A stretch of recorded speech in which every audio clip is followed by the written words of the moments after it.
අපි පසුගිය පාඩමේදී යාන්ත්‍ර විද්‍යාවේ විතරක් නෙමෙයි සාමාන්‍යයෙන් එදිනදා ජීවිතයේ අපි දකින ඉතා වැදගත් චලිතයක් වන වෘත්ත චලිතය හා භ්‍රමණ චලිතය කියන මේ චලිතයේ මූලධර්ම හැදෑරීම ආරම්භ කෙරුවා.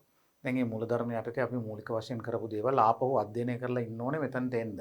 එතනදී ඔයගලන්ට මතක ඇති අපි ඉගෙන ගත්තා මොකද්ද කෝණයක් කියන්නේ මොකද්ද කියන එක. කෝණ මැනීම සඳහා අංශකය වගේම රේඩියනය කියන අලුත් කෝණ මැනීමේ ඒකකයක් අපි අර්ථ දැක්වුවා. රේඩියන වලින් කෝණ මැනීමේදී වෘත්තයක අරයත් පරිධියේ යම් කිසි දිගක් නැත්නම් ඡාපයත් ඒ වගේම කේන්ද්‍රයාපතනය වන කෝණයත් සම්බන්ධ කරන්න පුළුවන් කියන එක අපි ඉගෙන ගත්තා. ඒක ඡාපයේ දිග සමානයි අරය වැඩි කිරීම කෝණය රේඩියන වලින් කියන එක. ඊළඟ අපි ඉගෙන ගත්තා කොහොමද රේඩියන හා අංශක අතර සම්බන්ධතාවය මොකක්ද කියලා. කොහොමද එක රේඩියන් එකකට තියෙනවා අංශක 57.3ක් විතර. ඒතර රේඩියන් ගානක් අංශක කරන්න නම් ඒ රේඩියන් ගාන 57.3න් වැඩි කරන්න ඕනේ. අංශක ගානක් රේඩියන් කරන්න නම් ඒ අංශක ගාන 57.3න් බෙදන්න ඕන. ඒක තව විදිහකින් ගත්තොත් අංශක 360ක් රේඩියන් නම් අපි ඉගෙන ගත්තා 2π නැත්නම් 6.28ක් කියලා රේඩියන්. ඒ සම්බන්ධය අපි ඉගෙන ගත්තා. ඊළඟට අපි ඒකාකාර වේගයකින් වෘත්තයක ගමන් කරන අංශුවක චලිතය පිළිබඳ හදාරන්න අපි ආරම්භ කෙරුවා. එතනදී අපි කෝණික ප්‍රවේගයක් ගැන කතා කරුවා. වේගය ගැන විතරක් නෙමෙයි වේගය v නම් කෝණික ප්‍රවේගය අපි කෝණික ප්‍රවේගය ඔමෙගා කියලා කිව්වා. කෝණික ප්‍රවේගය කියලා කියන්නේ ඒකක කාලයකදී අංශුව කැරකෙන කෝණය. කෝණයක් කියන්නේ හැම වෙලාවෙම භ්‍රමණයක්. ඒකක කාලයකදී වෘත්තයක චලනය වන අංශුවක් භ්‍රමණය වන කෝණය අපි කෝණික ප්‍රවේගය කියලා කිව්වා. ඒතර කෝණික ප්‍රවේගයයි වේගයයි අතර සම්බන්ධය අපි මෙන්න මේ විදිහට ගත්තා.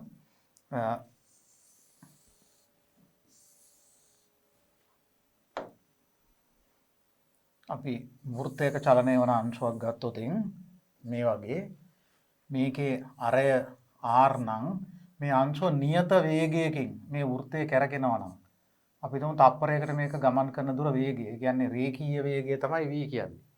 අරය r. ඒතර මේ අංශුව ඒකක කාලයකදී කැරකෙන කෝණයකුත් තියෙනවා. මේ කෝණය තමයි අපි ඔමෙගා කියලා කියන්නේ. මේ කෝණය අපි ඔමෙගා කිව්වා මේ වෘත්තයේ කේන්ද්‍රය c. මේ ඔමෙගා කියන්නේ එතකොට කෝණික ප්‍රවේගය. මේ තියෙන අංශුවේ වේගය. දැන් වෘත්ත චලිතයක යෙදෙන අංශුවක ප්‍රවේගය මොහොතින් මොහොත වෙනස් වෙනවා. මතකද? මොකද ඒකේ දිශාව මොහොතින් මොහොත වෙනස් වෙන නිසා මේකට තියෙන නියත ප්‍රවේගයක් නෙවෙයි. හැබැයි නියත වේගයක් තියෙනවා නම් තමයි ඒකාකාර කෝණික ප්‍රවේගයක් ඇති වෙන්නේ. ඒතර අපි ඒකාකාර වෘත්ත චලිතයක් ගැන කතා කරනවා නම් ඒකට ඒකාකාර වේගයක් නැත්නම් නියත වේගයක් තියෙන්න ඕනේ. ඒ වගේම නියත කෝණික ප්‍රවේගයක් තියෙන්න ඕනේ. මේකමයි ඉන්න ඕන තප්පරයට රේඩියන් වලින් මේක තප්පරයට මීටර වලින් අරය මීටර වලින් මේ කෝණය තප්පරයකදී කැරකෙන කෝණයත් තප්පරයකදී ගමන් කරන දුරත් අරයත් අතර සම්බන්ධය ආපහු වෙන්නේ මේ මෙන්න මේ දුර ප්‍රමාණය v අපි බෙදුවොත් අරයෙන් ඒක සමාන වෙනවා ඔමෙගා කියන තප්පරයකදී කරකුණු කෝණයට. ඒ අනුව අපිට මේ පළවෙනි සමීකරණය ආවා v කියන්නේ r ඔමෙගා කියලා. මේ අපි පසුගිය පාඩමේදී කරපු දේවල් මම මේ බොහොම කෙටියෙන් මතක් කරන්නේ. එහෙම නැත්නම් ආපහු ඔබට පුළුවන් මීට පෙර පාඩමට මීට පෙර අංකයට ගිහිල්ලා ඒ පාඩම සම්පූර්ණයෙන් අධ්‍යයනය කරලා මෙතනට එන්න. මොකද මේක ඒකෙම ඊළඟ දිගුවක් මිසක් අලුත් පාඩමක් නෙමෙයි. v කියන්නේ r ඔමෙගා කියන තැනට අපි ආවා. ඊළඟට අපි මේ වෘත්ත චලිතයේ යෙදෙන අංශුවක අපි ඉතා පැහැදිලිව කිව්වා ස්පර්ශකව මේකට ත්වරණයක් නැහැ කියලා. රේඛීය ත්වරණයක් ස්පර්ශකව නැහැ. නමුත් මේකට ත්වරණයක් තියෙනවා කියලා හැම වෙලාවෙම කේන්ද්‍රයේ දෙසට. ඒකට අපි උදාහරණයක් විදිහට අපි පොඩ්ඩක් බලමු මේක කොහොමද තේරුම් ගන්න බලන්න කියලා ඉවරලා. දැන් මේ අංශුව මෙතන ගමන් කරන වෙලාවක් ගමුකෝ අපි. මේ අංශුව මෙතන යන වෙලාවක මේකේ ප්‍රවේගයේ දිශාව තියෙන මේ වෘත්තයට ස්පර්ශකව මේ පැත්තට. එතකොට යම් විදිහකින් ත්වරණයක් නැත්තම් මේක ඒකාකාර ප්‍රවේගයෙන් ගියා නම් මෙන්න මේ පාරේ මේක යන්න ඕනේ. මෙන්න මේ විදිහට. ඔය විදිහට යන්න ඕනේ. නමුත් මේක දැන් වෘත්තයේ දිගේ කැරකිලා හැරෙමින් එනවා. ඒතර තව ටිකකින් මේක මෙතන තියෙන කියමුකෝ. මෙතනදී මේකේ ප්‍රවේගයේ දිශාව තියෙන මේ අරයට ලම්බකව නැත්තම් වෘත්තයට ස්පර්ශකව එතනදී මෙන්න මේ වගේ පැත්තකට. ඒතකොට ප්‍රවේගයේ දිශාව මේ වගේ පැත්තකට තියෙන්නේ. මෙතනදී මේකේ ප්‍රවේගයේ දිශාවට මේක ගමන් කරා නම් කෙලින්ම නියත ප්‍රවේගයක් නම් තියෙන මෙන්න මේ වගේ පාරක යන්න ඕනේ. දැන් ඔයගලන්ට පේනවා ඇති දිගින් දිගට මේ වෘත්ත චලිතයේදී මේ අංශුව අර නියත ප්‍රවේගයෙන් ගියා නම් යන දිශාවට යන්නේ නැතුව මේ වෘත්තයේ කේන්ද්‍රයේ පැත්තට දිගින් දිගට ඇදිලා ඇවිත් තියෙන බව. මේක වෘත්තයේ කේන්ද්‍රයේ පැත්තට දිගින් දිගට ඇදිලා ඇවිල්ලා මේ වෘත්තයේ යන බව. ඒ අනුව මේ චලනය වන අංශයේ ප්‍රවේගයේ වෙනස් වීම තියෙන්නේ වෘත්තයට ස්පර්ශකව නෙමෙයි මේ වෘත්තයට ලම්බකව නැත්තම් කේන්ද්‍රය දෙසට. ඒක තේරුම් ගන්න බැරි වෙන්න පුළුවන්. මොකද මක් නිසාද මේ කේන්ද්‍රය දෙසට අංශයේ ලංවීමක් නැහැ. මොකද නියත දුරකින් හැම වෙලාවෙම තියෙන හින්දා ටිකක් හිතන්න අමාරුයි. හිතන්න අමාරු නාට වඩා අපි විද්‍යාත්මකව හිතලා බැලුවොත් පැහැදිලිව තේරෙනවා ඇත්තටම මේක දිගින් දිගට කේන්ද්‍රයට බැඳගෙන තියාගන්න බලයක් අවශ්‍යයි. නැත්තම් මේකට හැරි මේ ගමන යන්න බෑ වෘත්තේ. මේ වෘත්තේ යනකොට නිරන්තරයෙන් මොහොතින් මොහොත අංශුව හැරෙන්න ඕනේ. ඒ හැරීමේදී ඔයගලන්ට පේන්න ඕන කිසියම් බලයකින් මේ අංශුව වෘත්තයේ කේන්ද්‍රයේ දෙසට බැඳගෙන තියාගන්න ඕන බව. විතරක් නෙමෙයි මේ අංශුවේ ප්‍රවේගය වෙනස් වෙන්නේ කේන්ද්‍රයේ දෙසට මිසක් වෘත්තයට ස්පර්ශකව නෙමෙයි කියලා. ඒ වගේම පසුගිය පාඩමේදී මම පෙන්නුවා ඔයගලන්ට මේ අංශුවේ වෘත්තයට ස්පර්ශක තෝරණයක් නැtei කියලා.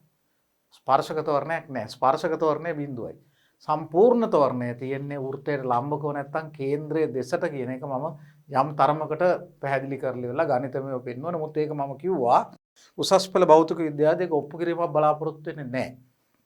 හැබැයි ඔබ ඉතා පැහැදිලිව දැනගන්න ඕනේ.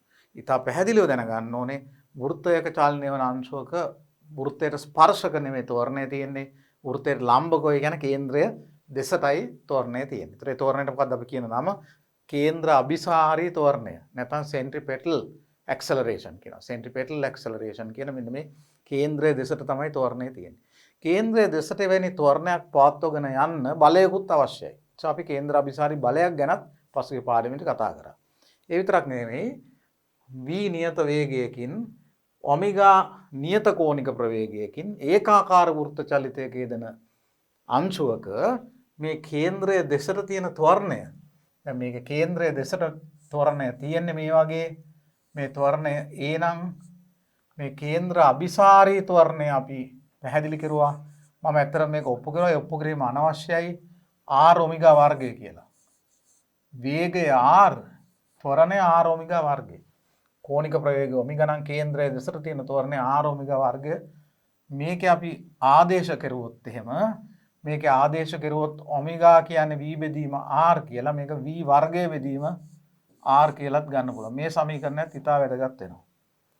වේගය v වන නියත ආකාරයක ඒකාකාර වෘත්ත චලිතයක යෙදෙන අංශුවක කේන්ද්‍ර අභිසාරී තෝරණය r ඔමෙගා වර්ගය නැත්නම් v වර්ගය බෙදීම r. ඒතර ඒකාකාර කෝණික ප්‍රවේගය ඔමෙගා කිව්වේ අරය r කිව්වේ වෘත්තයේ v කිව්වේ මේකේ වේගය. එතකොට මෙන්න මේ දේවල් ටික ඉතා පැහැදිලිව දැනගන්න ඕනේ. මේ දේවල් අපි සෑහෙන දුරට නිවැරදිව අපි විස්තර කෙරුවා. දැන් ඊළඟට මේ කේන්ද්‍ර අභිසාරී ත්වරණයක් දැන් වෘත්ත චලිතයක නියත ඒකාකාර වෘත්ත චලිතයක යෙදුනත් ත්වරණයක් තියෙන හින්දා කේන්ද්‍රයේ දෙසට වන ත්වරණය පවත්වා ගැනීම සඳහා ස්කන්ධයක් තියෙන අංශුවක් නම් මේක. මේකට ස්කන්ධයක් තියෙනවා නම් m කියන අනිවාර්යෙන් මේ ත්වරණය පවත්වාගෙන යන්න නිව්ටන්ගේ නියම අනුව ඔයගලන්ට තියෙනවා ත්වරණයක් පවත්වාගෙන යන්න බලයක් අවශ්‍යයි. ත්වරණයේ දිශාවට බලයක් අවශ්‍යයි. ඒතර කේන්ද්‍රයේ දෙසට මේ කේන්ද්‍රයේ දෙසට අවශ්‍ය වන බලයට අපි කියනවා කේන්ද්‍ර අභිසාරී ත්වරණය කියලා. ඒ කේන්ද්‍ර අභිසාරී බලය කියලා. මේ සෙන්ට්‍රිපෙටල් ෆෝස් නැත්නම් කේන්ද්‍ර අභිසාරී බලය අපි F සමාන මේ කියලා දැම්මොත් අපිට එනවා මේ බලය කියන්නේ ස්කන්ධය වැඩි කිරීම ත්වරණය. දැන් අපි කේන්ද්‍ර අභිසාරී ත්වරණය අපි පැහැදිලි කරලා දෙනවා r ඔමෙගා වර්ගය නැත්නම් v වර්ගය බෙදීම r කියලා. එහෙනම් අරය r වන වෘත්තයක v නියත වේගයකින් m අංශුවක් ඔමෙගා නියත කෝණික ප්‍රවේගයෙන් වෘත්ත චලිතයේ යෙදෙනවා නම් එහි වෘත්ත චලිතය පවත්වා ගැනීම සඳහා කේන්ද්‍රයේ දෙසට බලයක් අත්‍යවශ්‍යයි. ඒ බලය තමයි mr ඔමෙගා වර්ගය නැත්නම් mv වර්ගය බෙදීම r කියන මේ සමීකරණ තිබුණාට හොඳට මතක තියාගන්න ඕනේ මේවා මේ සරල සංකේත වලින් යෙදෙන F සමානයි m නිව්ටන්ගේ නියමය කියන්නේ භෞතික විද්‍යාවේ ප්‍රාථමිකම නියමයක්. ඒ ප්‍රාථමික නියමය තමයි මෙතන යදලා තියෙන්නේ. ස්කන්ධය වැඩි කිරීම තෝරණය. ඒතර තෝරණය පිළිබඳ සමීකරණය මතක නම් මේක අපිට ඉතාම පහසුවෙන් ගොඩනගා ගන්න පුළුවන්. එතකොට ඔය තියෙන්නේ ඒකාකාර වෘත්ත චලිතයක කේන්ද්‍ර අභිසාරී තෝරණය හා කේන්ද්‍ර අභිසාරී බලය. ඒතර මේ යම් කිසි දෙයක් වස්තුවක් වෘත්ත චලිතයේ යෙදෙනවා නම් ඔබ ඉතා පැහැදිලිව මතක තියාගන්න ඕන ඒ චලිතය පවත්වා ගැනීම සඳහා දිගටම නිරන්තරයෙන් කේන්ද්‍රයේ දෙසට බලයකුත් පවත්වා ගන්න ඕනේ. දැන් අපි අංශුවක් ලණුවක හරි තන්තුවක ගැට ගහලා වෘත්තයක කරකැවුවොත් එහෙම. ඒ වෘත්තේ කරකනකොට ඔයගලන්ට දැනෙනවා අපි අතින් එක කොනක් අල්ලගෙන නූලක ගැට ගහපු ගල් කැටයක් වෘත්තයක කරකවනවා කියමු. හැම වෙලාවෙම මේ ගල් කැටය අපේ අතින් ඉවතට ඇදීමක් ඇති කරනවා. ඒතර අපේ අත මත යෙදෙන බලය එන්නේ වෘත්තයෙන් ඉවතට. නමුත් ගල් කැටය මත බලය එන්නේ වෘත්තයේ කේන්ද්‍රය දෙසට. කේන්ද්‍රයෙන් ඉවතට බලය එන්නේ අත මත. නමුත් ගල් කැටය මත බලය එන්නේ කේන්ද්‍රය දෙසට. ඒක හරියටම ක්‍රියා කරනවා කේන්ද්‍ර අபிසාරී බලයක් විදිහට. ඒ තන්තුවේ ආතති. දැන් උදාහරණයකට අපි මෙන්න මේ වගේ සිරස් වෘත්තයක හෝ තිරස් වෘත්තයක කරකවනවා කියමුකෝ. අපි මේ වගේ අපි ගමුකෝ සිරස් වෘත්තයක අංශුවක් කරකවනවා කියලා තන්තුවකින් ගැට ගහලා. එතකොට මෙතන අත තියෙන කියලා. මෙතන අතින් අල්ලගෙන මේක කරකවනවා. අත මත බලය යෙදෙන්නේ කේන්ද්‍රයෙන් ඉවතට බව ඇත්තයි. ඒ බලය යෙදෙන්නේ වෘත්තය කරගෙන එක මත නෙවෙයිනේ අත මතනේ. ඒ නිසා මේ බලය අත මත. වෘත්තය කරගෙන අංශුව මත යෙදෙන්නේ තන්තුවෙන් අනිත් පැත්තට යෙදෙන ආතති බලය මෙන්න මේ කොටස. මේක යෙදෙන්නේ කැරගෙන අංශුව මත. ඒතර කැරගෙන අංශුව මත බලය යෙදෙන්නේ කේන්ද්‍රය දෙසට. ඒතර කේන්ද්‍රය දෙසට එන බලය නැතුව මේක වෘත්තේ පවත්වාගෙන යන්න බෑ. යම් විදිහකින් මේ බලය නැති වුණොත් මේ තන්තුව කැඩුනොත් මොකද වෙන්නේ? මේ තන්තුව කැඩුනොත් ඒ කැඩුණු ගමන් කැඩුණු මොහොතේම මේක මෙතනින් කැඩුණා කියන්නේ තන්තුව බිඳුනොත් මේ කොහෙටද යන්නේ? යන්නේ වෘත්තයට ස්පර්ශකව මේ වගේ. වෘත්තයට ස්පර්ශකව මෙහෙම යනවා කියන්නේ බලන්න කේන්ද්‍රයෙන් දිගින් දිගටම කේන්ද්‍රයෙන් ඉවතටයි යන්නේ. ඒතර කේන්ද්‍රයේ දෙසට බැඳ තබා ගන්නා බලයක් නැතුව අංශුවක් වෘත්තයක භ්‍රමණය කරන්න පුළුවන් කමක් නැහැ. වෘත්තයක කරකවන්න පුළුවන් කමක් නැහැ. ඒතර ඒක තමයි අපි කේන්ද්‍ර අபிසාරී බලය කිව්වේ. දැන් අපි බලමු යම් සරල උදාහරණ කිහිපයක්. මේ උදාහරණ කෙටි ප්‍රශ්න වලට එන්න පුළුවන්. කොහොම වුණත් කේන්ද්‍ර අபிසාරී බලය හා ඒකාකාර වෘත්ත චලිතය තේරුම් ගන්න අපිට උදාහරණ කිහිපයක් අපි දැනගන්නට ඕනේ. මේ තියෙන්නේ වෙන්නේ එක උදාහරණයක්. අපි ගත්තොත් මේ කෝණික අවලම්බය කියන එක. කෝණික අවලම්බය කියන එක. මේ තියෙන්නේ. කෝණික අවලම්බය කියන එක අපි කරන්නේ මොකද්ද? තන්තුවකින් වස්තුවක් එල්ලලා ස්කන්ධයක් අවලම්බයක් නැත්නම් පොඩි ස්කන්ධයක් තන්තුවකින් එල්ලලා මේ තන්තුව මෙහෙම හොල්ලනකොට ක්‍රමයෙන් අර එක්තරා වෘත්තයක භ්‍රමණය වෙන්න පටන් ගන්නවා. එතකොට මේ තියෙන්නේ තන්තුව, මේ තියෙන ස්කන්ධය mg කියන්නේ බර. එතකොට මේක මෙන්න මේ වෘත්තයේ මෙහෙම භ්‍රමණය වෙනවා. ඒතර ඒ විදිහට අපි මොකක් හරි මෙහෙම බරක් එල්ලලා නූලකින් මේක කරකැවුවොත් ඒක වෘත්තයක යනවා. තන්තුව තියෙන්නේ සිරසට ආනතව මෙන්න මේ වගේ. වේගය වැඩි කරන්න මේකේ ක්‍රමයෙන් මේ කෝණය වැඩි වෙනවා. තීටා වැඩි වෙවි මේක මෙතනින් ඈතට යන්න පටන් ගන්නවා. ඒතර සෑහෙන වේගයක් ලැබුණොත් මේකට පුළුවන් මේ වෘත්තය තිරස් වෙන්න පුළුවන්. තිරස්ව කරගෙන්න පුළුවන් තන්තුවත් තිරස්ව තියෙන විදිහට. ඒතර මේ වේගය අනුව මේ ආතතිය වෙනස් වෙනවා, උමනා බලය වෙනස් වෙනවා, මේක කරගෙන වෘත්තයේ අරයත් වෙනස් වෙනවා. එක්තරා වේගයකදී මෙන්න මේ විදිහේ රූපයක් තියෙනවා කියමුකෝ. ඒතර මේ තන්තුවේ සිරසට ආනතිය තමයි තීටා කියන්නේ. මේක තීටා නම් ඒකාන්තර කෝණ වලින් මෙතන මේ කෝණෙත් තීටා. ඒතර මේක අපි කියේ කෝණික අවලම්බයක් කියලායි කියන්නේ. ඒතර ඒක කැරකෙන වෘත්තය මේකයි. සිම්පල් m කියන ස්කන්ධය මෙන්න මේ වෘත්තයේ තමයි කැරකෙන්නේ. වෘත්තයේ ආරය r මේ තියෙන සිම්පල් r කියන ආරය තියෙනවා. තන්තුවේ දිග L දිග තන්තුවකින්. දැන් එතකොට දැන් මෙතනින් නම් මේක එල්ලලා කරකවන්නේ අතින් නම් මේක එල්ලලා කරකවන්නේ අත මත මේ ආතති බලයට විරුද්ධ බලයක් එනවා. මෙතන මේ ආතති බලයේ ඉතුරු කොටස අත මතය දෙන්නේ මේ පැත්තට, ස්කන්ධයේ මතය දෙන්නේ අනිත් පැත්තට. දැන් කේන්ද්‍ර අபிසාරී බලය සපයන්නේ කවුද? බරට බෑ කේන්ද්‍ර අபிසාරී බලය සපයන්න. මොකද මේ ස්කන්ධයේ ගමන් කරන වෘත්තයේ තලය තිරස්. පේනවනේ? වෘත්තයේ තිරස්. ඒ නිසා මේ සිරස් බලයට තිරස් පැත්තට බලපෑමක් නැත්නම් සංරචකයක් නැත්නම් විභේදන කොටසක් ඇති කරන්න බෑ නේ. අපි දිගින් දිගට කරන කතාවනේ. මේ දෛශිකය තියෙන්නේ මේ තිරසට ලම්බකව සිරස්ව. ඒතර ඒකේ තිරස් පැත්තට විභේදන කොටස බිඳුවයි, සංරචකයේ බිඳුවයි. නැත්නම් බලපෑම බිඳුවයි. ඒ නිසා බරට පුළුවන් කමක් නැහැ මේ පැත්තට බලපෑමක් ඇති කරන්න. ඒ නිසා බරට බෑ කේන්ද්‍ර අபிසාරී බලය සැපීමට උදව් කරන්න. කවුද එතකොට කේන්ද්‍ර අபிසාරී බලය සැපීමට මෙතනදී උදව් කරන්නේ? ආතති බලය. බලන්න. ආතති බලය සිරසට ආනතයි. ආතති බලය සිරසට ආනතයි. එතකොට මේ ආතති බලයේ සංරචකයක් බලපෑමක් විභේදන කොටසක් කේන්ද්‍රයේ පැත්තට එන්න පුළුවන්. අපි ආතති බලය විභේදනය කරුවොත් සිරස්ව හා තිරස්ව. මොකද්ද සිරස් සංරචකය? කෝණේ තියෙන පැත්තට cosනේ. එතකොට මේ පැත්තට තියෙන කොටසක් t cos theta කියන. මේ පැත්තට තියෙන කොටසක් t sin theta කියන. ආතති බලයේ t sin theta කියන සංරචකය නැත්තම් බලපෑම කෙලින්ම තියෙන්නේ මේ වෘත්ත චලිතයේ කේන්ද්‍රයේ දෙසට. වෘත්තයේ කේන්ද්‍රයේ දෙසට. පේනවද නේ? ඉතා පැහැදිලි. ඒ නිසා මේ ආතති බලයේ සංරචකය වන t sin theta තමයි කේන්ද්‍ර අභිසාරී බලය සපයන්නේ.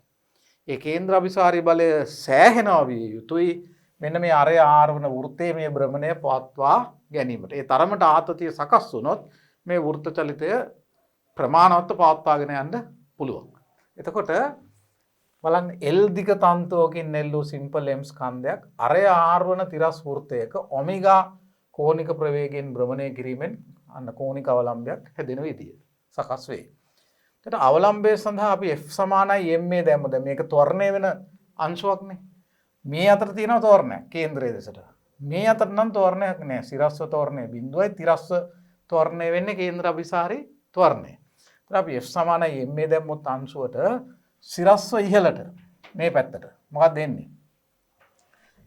අංශුව මත බල දෙකයි දෙන්නේ. දැන් මේ වගේ අපි F සමානයි M දානවා නම් මොකද්ද අපි කරන්න ඕනේ? අපි කරන්න ඕනේ අංශුව මත දෙන සියලු බල අඳුර ගන්න ඕනේ පරිසරයෙන්. එහෙමනේ අපි F සමානයි M දාන්නේ. බල දෙකයි මෙතන දෙන්නේ. එකක් බර mg ගුරුත්වාකර්ෂණ බලය, අනිත් එක ආතති බලය තන්තුව දිගේ තන්තුව දෙසට t. හරි නේද? එතකොට මේ ආතති බලය හා මේ බරෙන් තමයි මේක මෙහෙවනු ලබන්නේ. එතකොට මේ බල පද්ධතියේ බල දෙකයි තියෙන්නේ. මේ බල දෙකේ මේ ඊතලෙන් පෙන්නන පැත්තට විභේදන කොටස් වල එකතුව තමයි මේ පැත්තට ත්වරණයක් ඇති කරන බලපෑම වෙන්නේ. එතන මොකද්ද මේ පැත්තට තියෙන කොටස් වල එකතුව? ආතති බලයේ සංරචක t cos theta උඩ අතට තියෙන මේ ඊතලේ බලන්න කරකවනකොට මෙහෙට එන්නේ t cos theta. බර ඊට විරුද්ධ පැත්තට පල්ලෙහාට තියෙන. ඒතර ඒක ඍණ වෙනවා නේ. විරුද්ධ අතට තියෙන එක අඩු කරන්න ඕනේ. t cos theta ඍණ mg බර විරුද්ධ අතට ක්‍රියා කරන්නේ. සමාන වෙන්න ඕන අවලම්බේ ස්කන්ධයේ m වැඩි කිරීම මේ පැත්තට තියෙන තෝරණය. ඊටාම් පැහැදිලි මේ අතර තෝරණය වෙන්නේ නැහැ. අංශුව චලනය වෙන්නේ තිරස් තලයක. සිරස් අතර ප්‍රවේගයක් ඇත්තෙත් නැහැ, තෝරණයක් ඇත්තෙත් නැහැ. එහෙනම් තෝරණය බිඳුවයි. එතන මේ දකුණු පැත්ත බිඳුව වුණාම මොකක්ද ඒකෙන් එන්නේ? මේ ඍණ පදේ අනිත් පැත්තට දාන්න t cos theta සමානයි mg කියන පළවෙනි සමීකරණය එනවා. මේ අතර ඇත්තටම සමතුලිතයි. අසමතුලිත මේ අතට විතරයි. අසමතුලිත බලයක් තියෙන කේන්ද්‍රයේ දෙසට විතරයි. එයා තමයි කේන්ද්‍ර අභිසාරී බලය සපයන්නේ. ඒක තමයි කේන්ද්‍ර අභිසාරී ත්වරණය සපයන්නේ. මේ අතර සමතුලිත නම් මේ උඩ අතට තියෙන බලය පල්ලෙහාට තියෙන බලයට සමාන වෙන්න ඕනේ. උඩ අතට තියෙන ආත්‍ය සංරචකයේ t cos theta ඒක මේ mg කියන බරට සමාන විය යුතුයි කියන එකයි F සමානයි m දැම්මත් එන්නේ. පළවෙනි සමීකරණය. දෙවෙනි සමීකරණය අපි අවලම්බයට කේන්ද්‍රයේ දෙසට F සමානයි m දැම්මොත් මේ පැත්තට අසමතුලිත බලයක් එනවා. මොකද්ද? t sin theta. ආතති බලයේ තිරස් සංරචකය t sin theta. බරේ ඒ පැත්තට සංරචකයක් නැහැ, බලපෑමක් නැහැ, ලම්බකයිනේ බිඳුවයි. ඒ හින්දා බරෙන් කිසි බලපෑමක් ඇවිල්ලා නැහැ. ආතති බලයේ සංරචකය විතරයි t sin theta. අන්න එයා තමයි කේන්ද්‍ර අභිසාරී බලය සපයන්නේ. ඒක තමයි උදව් කරන්නේ කේන්ද්‍ර අභිසාරී ත්වරණය සපයමින් වෘත්ත චලිතය පවත්වා ගැනීම සඳහා. එතකොට t sin theta කියන්නේ මොකද්ද? ස්කන්ධය වැඩි කිරීම කේන්ද්‍ර අභිසාරී ත්වරණය F සමානයි ma. ස්කන්ධය m ත්වරණය කේන්ද්‍ර අභිසාරී ත්වරණය r ඔමෙගා වර්ගය. මෙයා මේ වෘත්තයේ චලනය වෙන්නේ ඔමෙගා කියන ඒකාකාර කෝණික ප්‍රවේගයකින් නම් r ඔමෙගා වර්ගය නැත්තම් v වර්ගය බෙදීම r දෙකම මම දැන් මේ ඉස්සෙල්ලත් පැහැදිලි කරුවා. කේන්ද්‍ර අභිසාරී ත්වරණය කියන්නේ එක්ක r ඔමෙගා වර්ගය නැත්තම් v වර්ගය බෙදීම r. එතන මෙතන r ඔමෙගා වර්ගය දාලා තිනවා මේ m මේ a මේ f මේ දෙවෙනි සමීකරණය. දැන් අපි දෙවෙනි එක පළවෙනි එකෙන් බෙදමු. දෙවෙනි එක පළවෙනි එකෙන් බෙදුවොත් වම් පැත්තේ මොකද වෙන්නේ? t sin theta බෙදීම t cos theta. t කැපිලා යනවා. t කැපිලා ගියාම sin theta බෙදීම cos theta එන්නේ. ඒතර sin theta බෙදීම cos theta සමානයි දකුණු පැත්තේ m කැපිලා යනවා.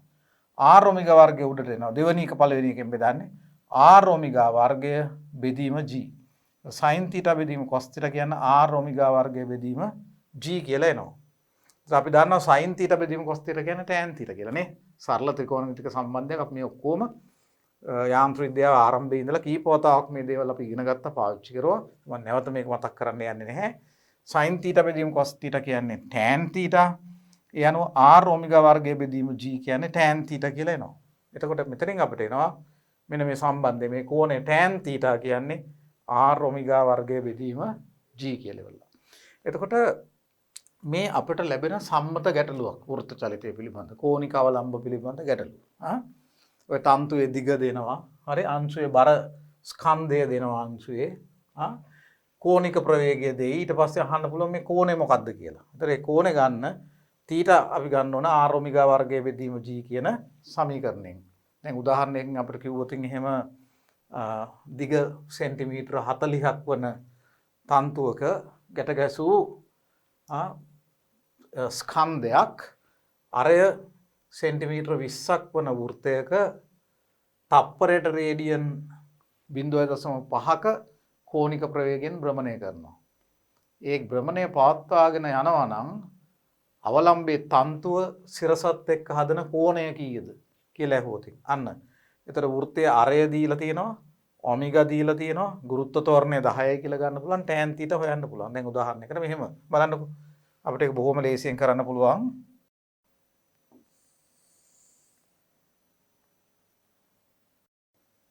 දැන් අපිට මෙන්න මෙහෙම කියනවා.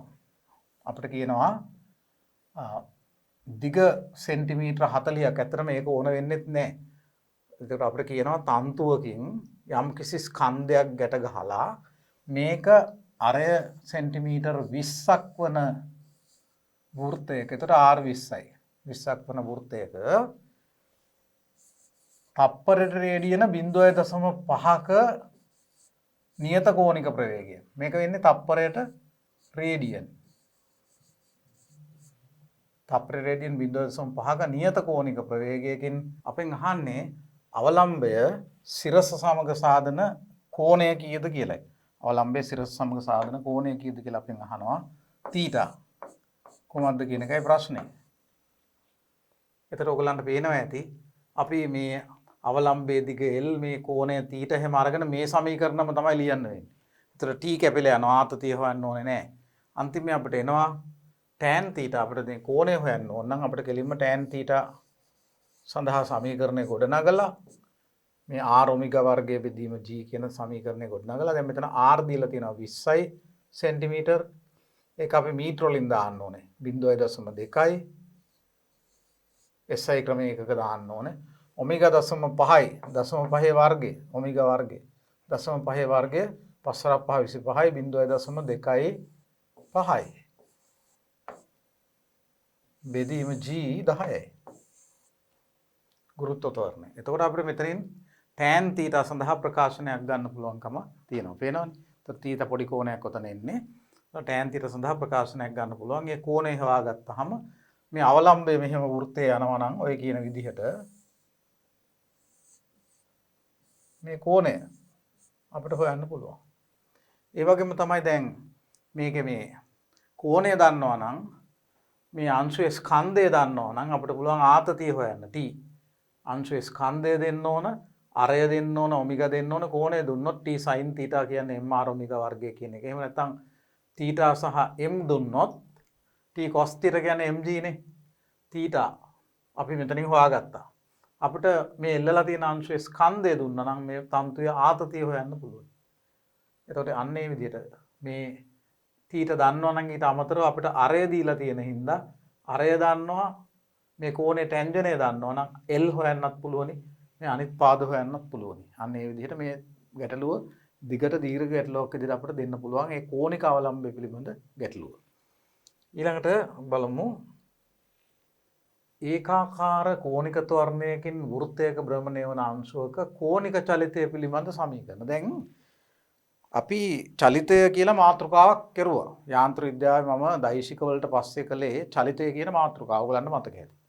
හැබැයි එතනදී අපි සම්පූර්ණයෙන් කරේ සරල රේඛීය චලිතය. සරල රේඛාවක නියත ත්වරණයකින් චලනය වන අංශුවක චලිතය පිළිබඳ අපි සමීකරණ හැදුව ගණනාවක්. මතකද v සමානයි u ධන at ඊළඟට s සමානයි v ධන u බෙදීම 2 වාරයක් t s සමානයි ut ධන භාගයයි at වර්ගය. මතකද v වර්ගය සමානයි u වර්ගය ධන 2යි as. මේ වගේ සමීකරණ අපි අරගෙන රේඛීය චලිතය පිළිබඳ විවිධ ගැටලු විසඳුවා. ඒ සමීකරණ පාවිච්චි කළා. මතකනේ. ඊළඟ අපි චලිතය පිළිබඳ ප්‍රස්ථාර ඒ වගේ බොහෝ දේවල් අපි රේඛීය චලිතය පිළිබඳ ඉගෙන ගත්තා. නමුත් මේ කොටසේ අපි චලිතය කියලා කිව්වට අපි වෘත්ත චලිතය වෘත්තයක චලනය වන අංශුවක චලිතය ගැන කතා කරුවේ නැහැ.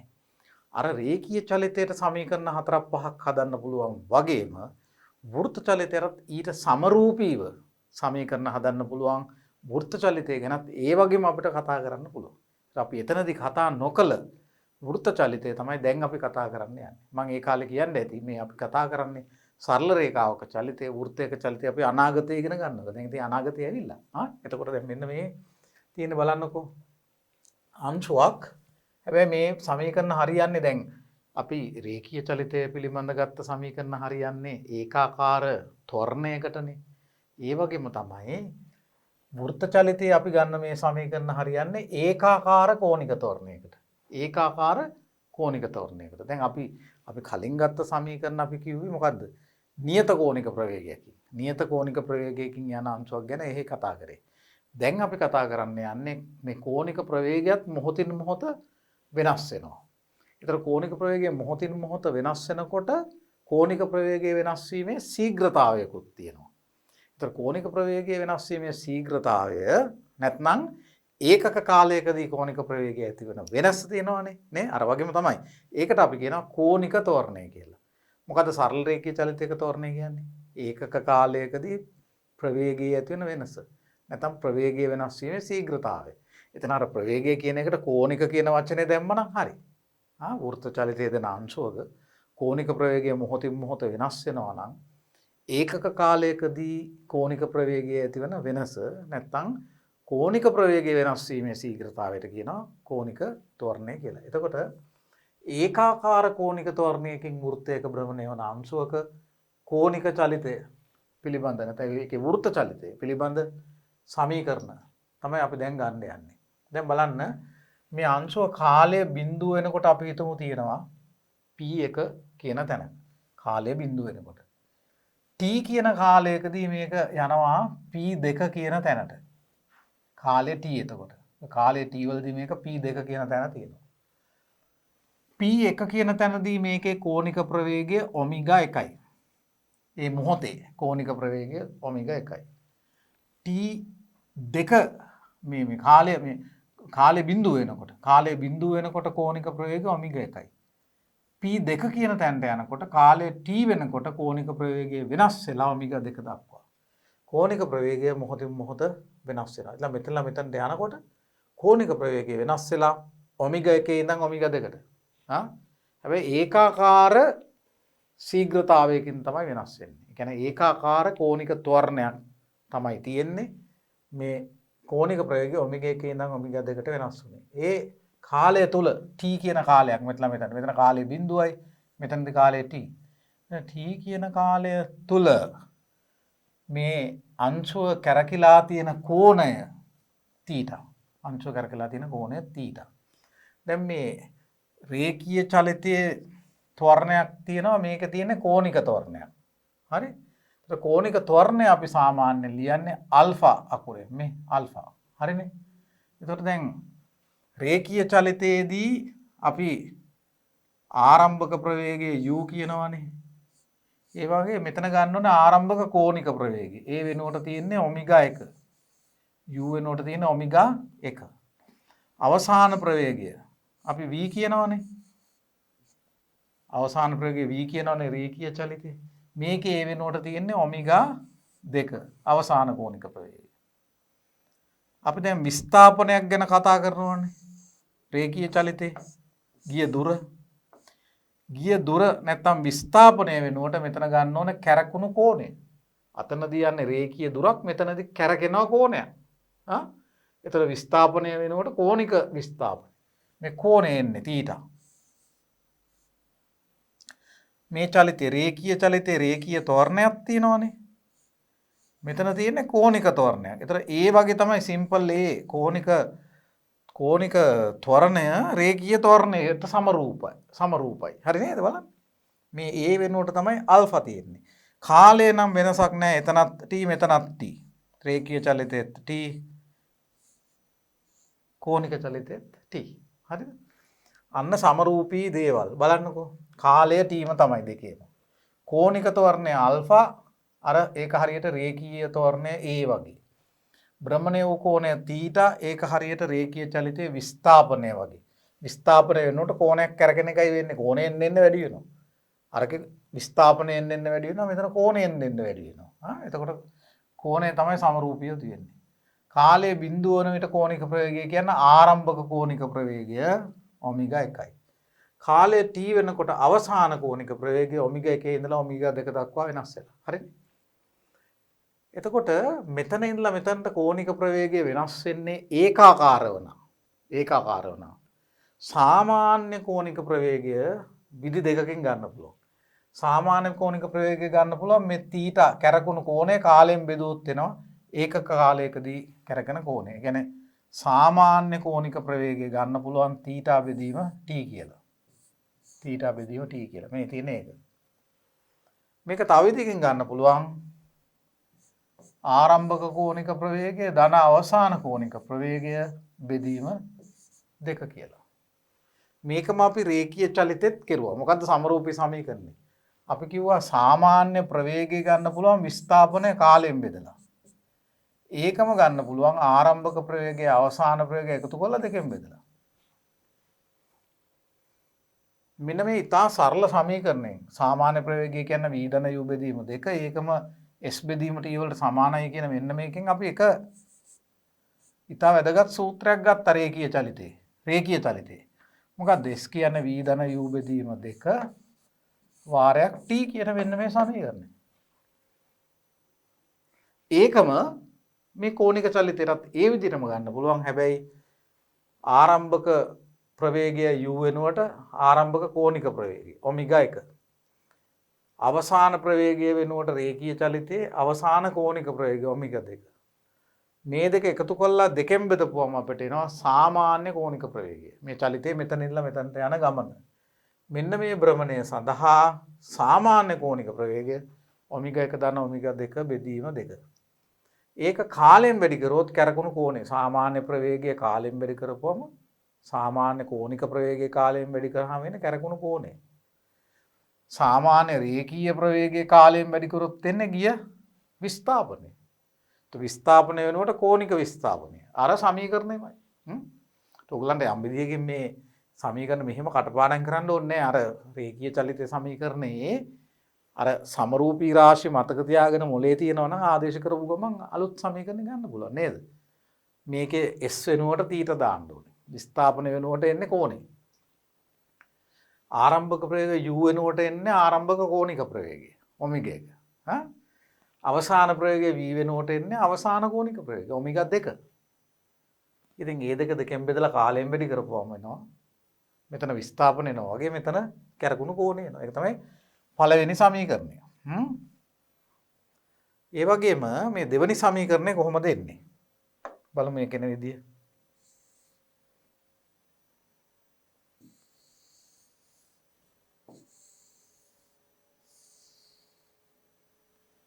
එතකොට අපිට එක සමීකරණයක් ආවා කැරකුණු කෝණය කියන්නේ සාමාන්‍ය කෝණික ප්‍රවේගය. ආරම්භක කෝණික ප්‍රවේගය ධන අවසාන කෝණික ප්‍රවේගය බෙදීම 2 වැඩි කිරීම කාලය කියලා. මේක එක ඉතා වැදගත් සමීකරණයක් වෙනවා. දැන් ඔයගලන්ට මතක ඇති අපි රේඛීය චලිතයේදී මෙහෙම එකක් කෙරුවා. ප්‍රවේගය වෙනස් වීමේ ශීඝ්‍රතාවයනේ තෝරණය කියන්නේ. එතකොට ප්‍රවේගයේ ඇති වෙන වෙනස මොකද්ද? v අවසාන ප්‍රවේගයෙන් මුල් ප්‍රවේගය අඩු කරුවොත් ප්‍රවේග වෙනස් වෙනවා. මේක කාලයෙන් බෙදුවොත් වෙනවා ප්‍රවේගය වෙනස් වීමේ ශීඝ්‍රතාවය තෝරණය. තාම සරල සාමාන්‍ය බුද්ධිය පාවිච්චි කරන සමීකරණයක් නෙවෙයි. v ඍණ u බෙදීම t කියන්නේ ඒ. මෙතනින් එනවා v සමානයි u ධන at කියලා. එම නිසා v සමානයි v කියන්නේ මේ at මේ u අනිත් පැත්තට යන ධන වෙනවා. at ධන u.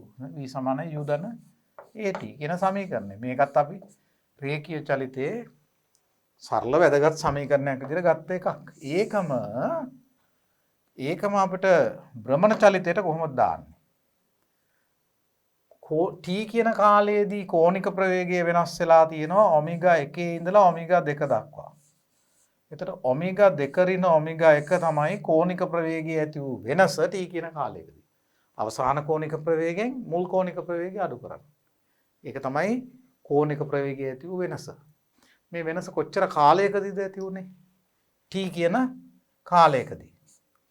ඒතර කෝණික ප්‍රවේගයේ ඇති වූ වෙනස කාලයෙන් බෙදුවොත් වෙනවා කෝණික ප්‍රවේගය වෙනස් වීමේ ශීඝ්‍රතාවය. නැත්නම් ඒකක කාලයකදී කෝණික ප්‍රවේගය ඇති වෙන වෙනස. මේක තමයි කෝණික ත්වරණය අල්ෆා කියලා කියන්නේ. මේක සමාන වෙන්න ඕන අල්ෆා වලට. බලන්න මේ වගේම එන්නේ. v වෙනුවට ඔමෙගා 2, u වෙනුවට ඔමෙගා 1, t එහෙමයි, a වෙනුවට ආල්ෆා. මේ රේඛීය ත්වරණය, මේ කෝණික ත්වරණය. මේකෙන් මොකක්ද එන්නේ? මේකෙන් එනවා අර වගේම සමීකරණයක්. මෙතන එන්නේ මොකද්ද මේ? අවසාන ප්‍රවේගය කියන්නේ මුල් ප්‍රවේගය ධන අල්ෆා t ත්වරණය වැඩි කිරීම කාලය. මෙතන එනවා අවසාන කෝණික ප්‍රවේගය. අවසාන කෝණික ප්‍රවේගය ඔමෙගා 2 සමානයි ඔමෙගා 1 ධන ඔමෙගා 1 ධන මේ හරස් වැඩි කළ බලන්න අල්ෆා t v සමානයි u ධන at ම තමයි. ඔමෙගා 2 කියන්නේ ඔමෙගා 1 ධන අල්ෆා t. මේක තමයි දෙවෙනි සමීකරණය තියෙන්නේ. ඔමෙගා 2 සමානයි ඔමෙගා 1 ධන අල්ෆා t කියන දෙවෙනි සමීකරණය එනවා. ඒතර මේක එක සමීකරණය රේඛීය චලිතය වගේම කෝණික චලිතය පිළිබඳ සමීකරණ අපිට මේ විදිහට ගන්න පුළුවන්. මේ එකක් මේක පළවෙනි සරල සමීකරණය, මේක දෙවෙනි සරල සමීකරණය. එතකොට මම හිතනවා ඔබ සංකේත දන්නවනම් මේවා මතක තියාගත්තොත් සංකේත ටික රේඛීය චලිත සමීකරණ ආශ්‍රයෙන් ඊට සමරූපීව කෝණික චලිතය පිළිබඳ සමීකරණ ගන්න පුළුවන් කියලා. ඒ වගේම දැන් රේඛීය චලිතයේ තව සමීකරණ දෙකක් තියෙනවා. මොනවද? s සමානයි ut ධන භාගයයි at වර්ගය. v වර්ගය සමානයි u වර්ගය ධන 2as. ඒවත් ඒ විදිහටම කෝණික චලිතයට හදා ගන්න පුළුවන්. මෙතන ඒවා විස්තර කරලා තියෙනවා. මම ගොඩක් විස්තර කරන්න යන්නේ නැහැ. දෙවෙනි සමීකරණයෙන් t කියන්නේ ඔමෙගා 2 ඍණ ඔමෙගා 1 බෙදීම ආල්ෆා. බලන්න. ඔමෙගා 2 සමානයි මෙහෙමනේ තියුනේ. ඔමෙගා 2 සමානයි ඔමෙගා 1 ධන ආල්ෆා t නේ. v සමානයි u ධන at වගේ. එහෙනම් මේකෙන් මේ t උක්ත කරලා තියෙනවා ඔමෙගා 2 ඍණ ඔමෙගා 1 බෙදීම ආල්ෆා. මේක මේ පැත්තට ගෙනලා ආල්ෆා වලින් බෙදුවොත් t එනවා. ඒක තමයි මේ කියන්නේ. මේක ආදේශ කරනවා පළවෙනි සමීකරණය. පළවෙනි සමීකරණයේ තීටා ආවේ මොකද්ද? ඔමෙගා 1 ධන ඔමෙගා 2 v ධන u බෙදීම 2 වගේ. වාරයක් t නේ. මේ t වෙනුවට මේක ආදේශ කරන්න. එතකොට එනවා තීටා කියන්නේ ඔමෙගා 1 ධන ඔමෙගා 2 බෙදීම 2 වැඩි කිරීම t වෙනුවට මෙතනින් දානවා ඔමෙගා 2 ඍණ ඔමෙගා 1 බෙදීම ආල්ෆා කියලා. එතන මෙතන වර්ග දෙකක අන්තරය වගේ එන්නේ. මොකද එතනින් එන්නේ බලන්න.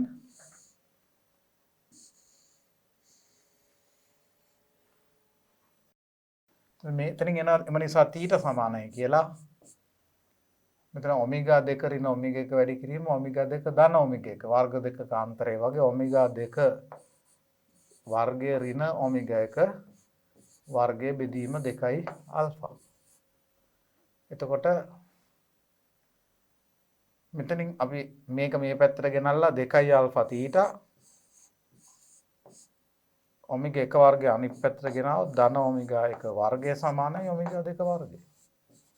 මේක සුළු කරුවා. අන්තිමේ මේකෙන් මොකක්ද දෙන්නේ? ඔමෙගා 2 වර්ගය කියන්නේ ඔමෙගා 1 වර්ගය ධන 2යි ආල්ෆා තීටා. මේක හරියට මේක අවසාන ප්‍රවේගයේ වර්ගය වගේ. අවසාන කෝණික ප්‍රවේගයේ වර්ගය. සමානයි ආරම්භක ප්‍රවේගයේ වර්ගය. ආරම්භක කෝණික ප්‍රවේගයේ වර්ගය ධන 2as. v වර්ගය සමානයි u වර්ගය ධන 2as කියන රේඛීය චලිත සමීකරණයට නේද? සමරූපී කෝණික චලිතය පිළිබඳ සමීකරණය වෙන්නේ ඔමෙගා 2 වර්ගය සමානයි ඔමෙගා 1 වර්ගය ධන 2යි ආල්ෆා තීටා. ඔමෙගා 2 වර්ගය කියන්නේ ඔමෙගා 1 වර්ගය ධන 2යි ආල්ෆා තීටා කියන සමීකරණය. ඒ වගේම තමයි මේ ගත්ත සමීකරණ තුන සුළු කරොත් අර s සමානයි ut ධන භාගයයි at වර්ගය සමීකරණයට සමරූපී ඊට සමරූපී කෝනික චලිතය සඳහා සමීකරණය එනවා. S කියන්නේ රේඛීය විස්ථාපනය, තීටා කියන්නේ කෝනික විස්ථාපනය. කෝනික විස්ථාපනය සමානයි u කියන්නේ ආරම්භක රේඛීය ප්‍රවේගය, ඒ වෙනුවට දාන්න ඕනේ ආරම්භක කෝනික ප්‍රවේගය ඔමෙගා 1 t එමයි t ධන භාගයයි ඒ කියන්නේ රේඛීය ත්වරණය, ඒ වෙනුවට දාන්න ඕනේ කෝනික ත්වරණය ආල්ෆා t වර්ගය හැම වෙනවා. මේ බලන්න. ඒ අනුව රේඛීය චලිතය සඳහා අපි ඔප්පු කරපු සමීකරණ ඒ වගේම කෝනික චලිතයටත් අපිට යොදන්න පුළුවන්. හැබැයි එකක් මතක තියාගන්න ඕන. නියත ආරයක් ඇති වෘත්තයක මේ අංශුව කැරකෙන්නේ නියත කෝනික ත්වරණයකින්. කෝනික ත්වරණය මොහොතින් මොහොත වෙනස් වෙන්න බෑ. කෝනික ප්‍රවේගය මොහොතින් මොහොත වෙනස් වෙනවා. නමුත් කෝනික ත්වරණය මොහොතින් මොහොත වෙනස් වෙන්න බෑ. කෝනික ත්වරණය නියතව තියෙන්න ඕනේ. ඒ වගේ චලිතයක් සඳහා රේඛීය චලිතය පිළිබඳ සමීකරණ වගේම කෝනික චලිතය පිළිබඳ සමීකරණත් අපිට මේ භ්‍රමණය සඳහා ලබා ගන්න පුළුවන්. ඒතර මම ආපහු මේ සමීකරණ ටික ඔයගලන්ට ලියලා දුන්නොත් හොඳට මතක තියාගන්න මේ කොහොමද ගන්න කියන එක.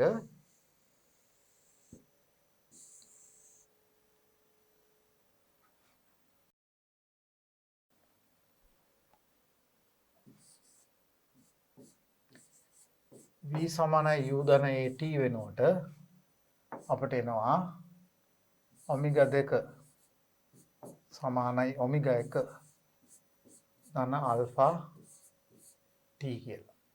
හරිද? ඊළඟට s සමානයි v ධන u බෙදීම 2 වාරයක් t කියන එක වෙනුවට එනවා θ සමානයි ඔමෙගා 1 ධන ඔමෙගා 2 බෙදීම 2 වාරයක් t කියන මෙන්න මේ සමීකරණය.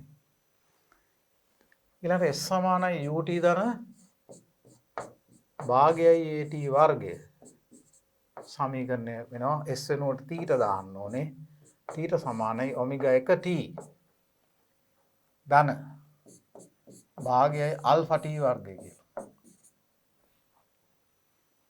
ඒ වගේම v වර්ගය සමානයි u වර්ගය ධන 2 as වෙනුවට එනවා ඔමෙගා 2 වර්ගය අවසාන කෝනික ප්‍රවේගයේ වර්ගය සමානයි ඔමෙගා 1 වර්ගය ධන 2 ආල්ෆා තීටා.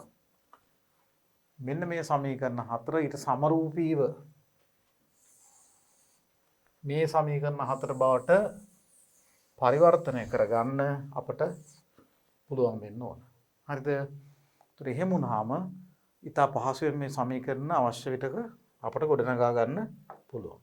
එතකොට ඒතර කෝනික ත්වරණය හා ස්පර්ශීය ත්වරණය කියලා එකක් ගැනත් අපිට ඊළඟට කතා කරන්න පුළුවන්. දැන් ඒකාකාර කෝනික ත්වරණයක් තියෙන වෘත්ත චලිතයේ දෙන අංශුවකට අර ස්පර්ශක වෘත්තය දිගේ යන ගමන් රේඛීය චලිතයකුත් උතන තියෙනවානේ.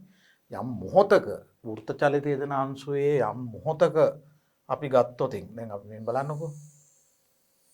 මේ වෘත්තය මේ කේන්ද්‍රය නම් දැන් මේ වෘත්ත චලිතයේ දෙන අංශුව මෙතන මේ තියෙන මොහොතක් ගත්තොත් මෙතන රේඛීය චලිතයක් තියෙනවානේ. මේ මොහොතේ ප්‍රවේගය තියෙන වෘත්තයට ස්පර්ශකව v කියමුකෝ.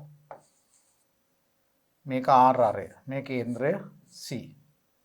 මේ v කියන්නේ මේකේ කෝනික ප්‍රවේගය මේ මොහොතේ ඔමෙගා නම් මේ මොහොතේ v කියන්නේ r ඔමෙගා. අර වෘත්ත චලිතය පිළිබඳ සමීකරණය r ඔමෙගා. එකම දේ මොහොතින් මොහොත ඔමෙගා වෙනස් වෙනවා. ඒ නිසා මොහොතින් මොහොත vත් වෙනස් වෙනවා. එහෙම නේද? මොහොතින් මොහොත vත් වෙනස් වෙනවා. එතකොට දැන් මෙන්න මෙතන ඉඳලා මෙතනට යනකොට ඉතා පොඩි දුරක් අපි ගමුකෝ. මේ පොඩි දුරකදී මෙතන ඉඳලා මෙතනට යනකොට එතකොට මේ මෙතනදී ප්‍රවේගය r ඔමෙගා කියමු. මේ චුට්ටක් එහාට ගියාම මේ ප්‍රවේගය කෝනික ප්‍රවේගය පොඩ්ඩක් වැඩි වෙනවා. අපි මෙතන වෙනස් වෙනවා ඩෙල්ටා ඔමෙගා වලින්. පොඩි කාලයකදී මෙතන මෙතනට යන ගත වුණු කාලය ඩෙල්ටා t. ඒතර මේ මෙතනදී කෝනික ප්‍රවේගය ආරම්භක කෝනික ප්‍රවේගය r ඔමෙගා v1 කියමුකෝ. අවසාන ස්පර්ශීය ප්‍රවේගය මෙන්න මෙතනදී පොඩ්ඩක් එහාට ගියාම ස්පර්ශීය ප්‍රවේගය v2 දක්වා වෙනස් වුණා කියමු. මේක බොහොම පොඩි දුරක් කියලා හිතන්න. පුංචි කාලයකදී එතන මේ v1 v2 අතර තියෙන වෙනස කෝණය ඊටාම පොඩි. මේ කෝණය ඊටා පොඩි ඩෙල්ටා තීටා පුංචි කෝණයක්. එහෙම ගත්තාම මේ ලක්ෂය මෙතනට ඊටා ළඟයි. ඒතර ඒ ඊටා පුංචි කාලේ ඒතර ඩෙල්ටා t කෝණය කැරකෙන්න ගත වුණු කාලේ ඩෙල්ටා t ඊටා පුංචි කාලයක්. ඊටා පුංචි කෝණික ප්‍රවේගයේ වෙනසක් ඇති වුණා ඩෙල්ටා ඔමෙගා. එතකොට මොකද්ද මේ ප්‍රවේග වෙනස ඇති වුණු මේක අපි v2 කිව්වොත් v2 ඍණ අවසාන ප්‍රවේගයෙන් මුල් ප්‍රවේගය අඩු කරොත් මොකක්ද එන්නේ? ප්‍රවේගයේ ඇති වුණු වෙනස මේ අංශයේ ප්‍රවේග වෙනස ඩෙල්ටා v කියන්නේ v2 ඍණ v1 අවසානයේ මුල එක අඩු කරන්න ප්‍රවේග වෙනස ගන්න මේකෙන් මේක අඩු කරන්න.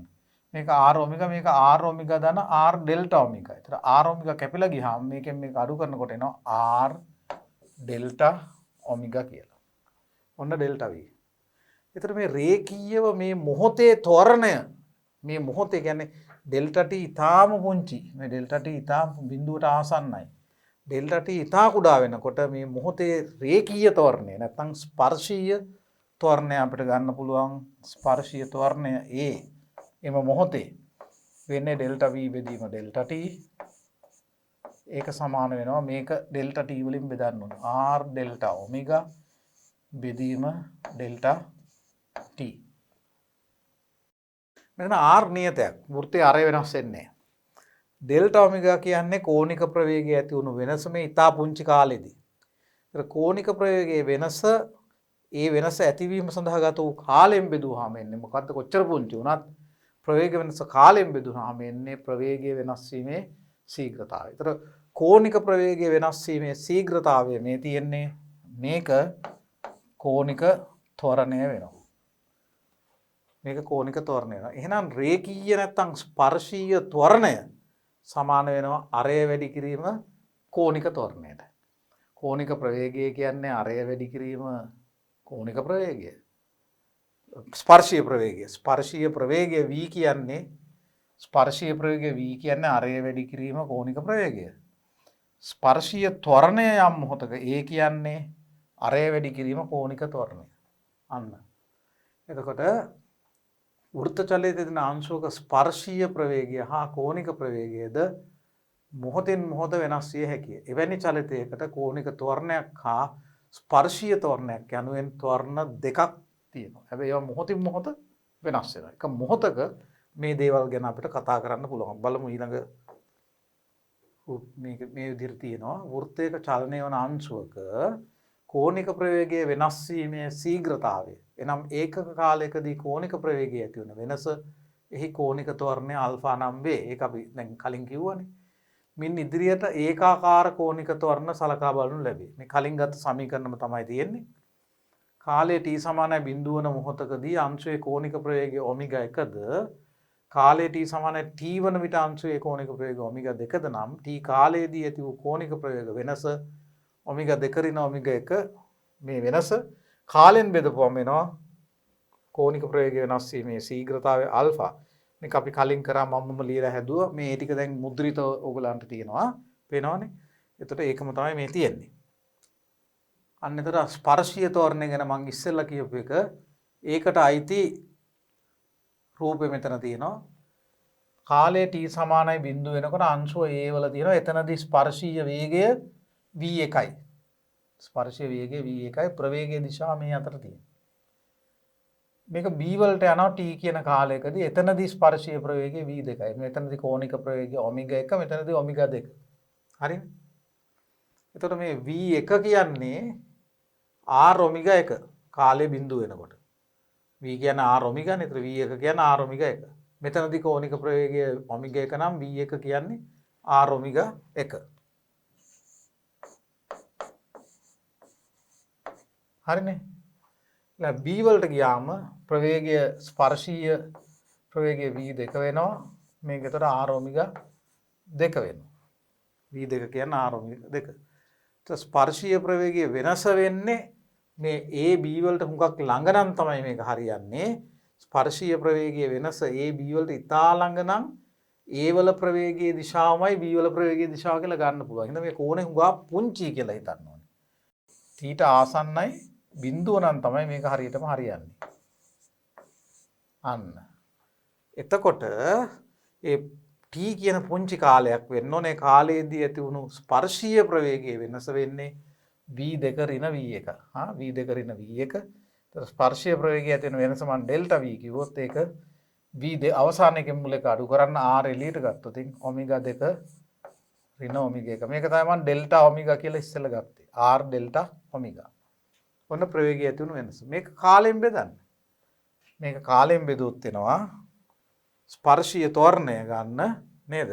v2 ඍණ v1 අරගෙන ඒක කාලයෙන් බෙදන්න. එතකොට ස්පර්ශීය ත්වරණය A කියන්නේ ඩෙල්ටා v බෙදීම ඩෙල්ටා t නැත්නම් කාලය t. එතකොට ගත වුණු කාලයෙන් බෙදන්න. ඔමෙගා 2 ඍණ ඔමෙගා 1 බෙදීම t. t හුඟක් පුංචි වෙන්න ඕනේ. මේක හරියන්නේ. එතකොට ඔයගලන්ට පේනවා ඇතිනේ මේක ඇවිල්ලා රේඛීය ත්වරණය. Simple A. එතකොට වෘත්ත චලිතයේ දෙන මෙවැනි අංශවක රේඛීය ත්වරණය ඉතා පහසුවෙන් අපිට ගන්න පුළුවන්. A කියන්නේ r මේ අවසාන කෝණික ප්‍රවේගය ඍණ මුල් කෝණික ප්‍රවේගය. ඒ කියන්නේ කෝණික ප්‍රවේගය ඇති වූ වෙනස. කාලයෙන් බෙදුවම එන්නේ කෝණික ප්‍රවේගය වෙනස් වීමේ ශීඝ්‍රතාවය නැත්නම් කෝණික ත්වරණය ආල්ෆා. එතකොට රේඛීය ත්වරණය නැත්නම් ස්පර්ශීය ත්වරණය කියන්නේ r ආල්ෆා.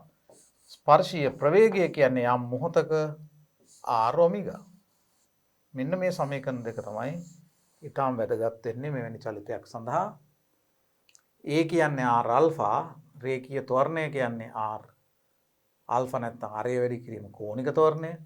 ඒ වගේම තමයි රේඛීය ප්‍රවේගය කියන්නේ යම් මොහොතක r වැඩි කිරීම කෝණික ප්‍රවේගය. එතකොට මේ දෙකම යම් මොහොතකට හරියන්නේ. මොකද දැන් මේක කෝණික ත්වරණයක් සහිත චලිතයක් අපි කතා කරන්නේ. ඒ කියන්නේ කෝණික ප්‍රවේගය මොහොතින් මොහොත වෙනස් වෙනවා. ඒතර ස්පර්ශීය ප්‍රවේගයත් මොහොතින් මොහොත වෙනස් වෙනවා.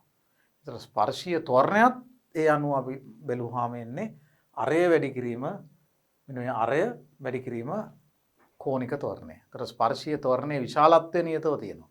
දිශාව තමයි මොහොතින් මොහොත වෙනස් වෙන්නේ. එතකොට අන්න ඒ ටික අපි තේරුම් ගන්න ඕන.